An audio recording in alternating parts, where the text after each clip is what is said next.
Hello.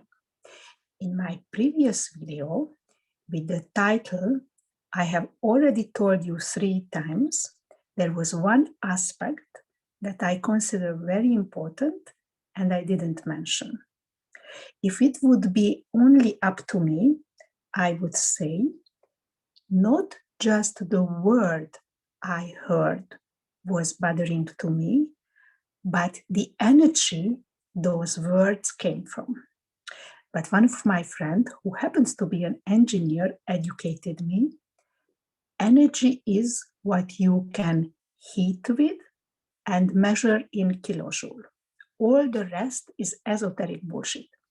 So this is why I don't want to use the expression which energy your word comes from. However, for me, this is the clearest. No way I would want to sound as esoteric bullshit.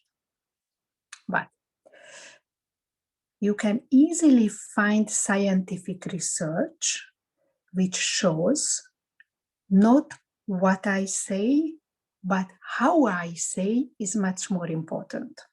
What I found, it's minimum 60% minimum 60% how I say and not what I say. But some researcher claims it's 93%. Somehow, I believe more in the 93%. So the words I choose, it's only 7%.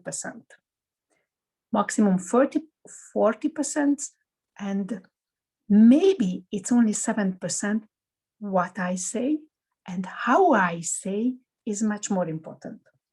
If you don't believe me, look through your conflict situation, and it's easier to notice what other people did and you don't like. Ask yourself, what was more bothering to you?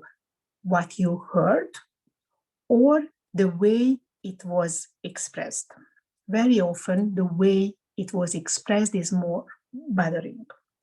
Then the question is, for me, how can I influence? Can I control, or can I only influence how I say things? What I heard from Marsha Rosenberg, unexpressed fear is likely to be perceived as criticism. I would modify a little bit. Unaware fear is likely to be perceived as criticism. I wouldn't say it has to be said out loud all the time.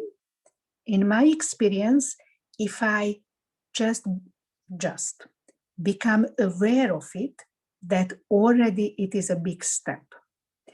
But the situation is more complicated because it seems to me not only fear that can be perceived as aggression, but huge excitement as well.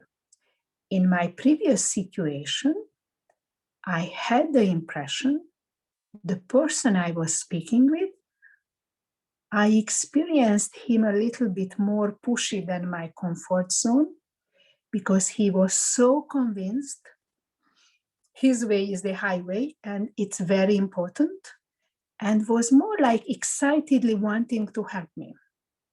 So there is a certain level of emotional involvement where if I don't watch out, people may perceive me as being aggressive. The other thing that significantly determines how I speak, the thoughts I circulate in my head. Can you imagine if I believe you are an earthly idiot,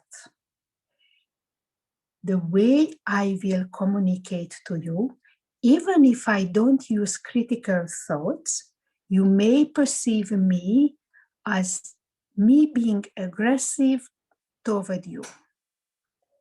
So if you would like to watch out, not just what you say, but how you say, my recommendation for you, please watch out your critical thoughts And you may want to translate them to facts and acknowledge your emotional involvement.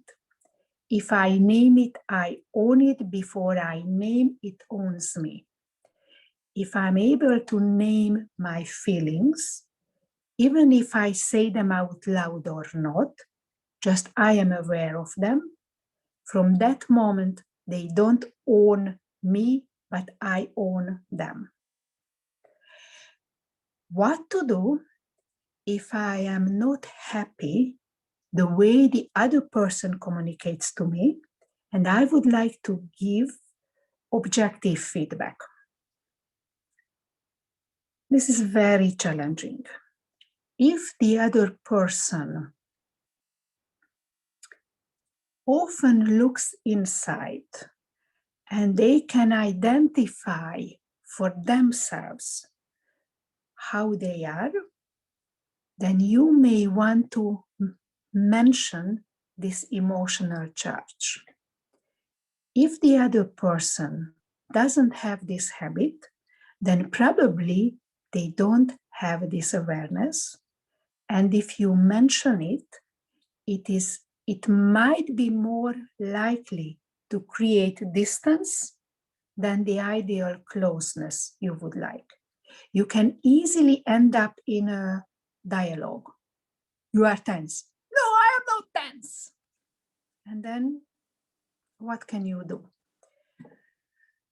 In my experience, in these situations, if I name what I heard, in 99% of the situation, what was said delivers some aspect of how it was said.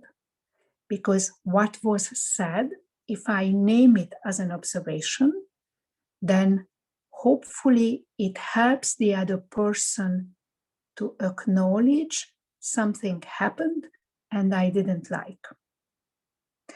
I hope I was clear and you heard something that's useful to me.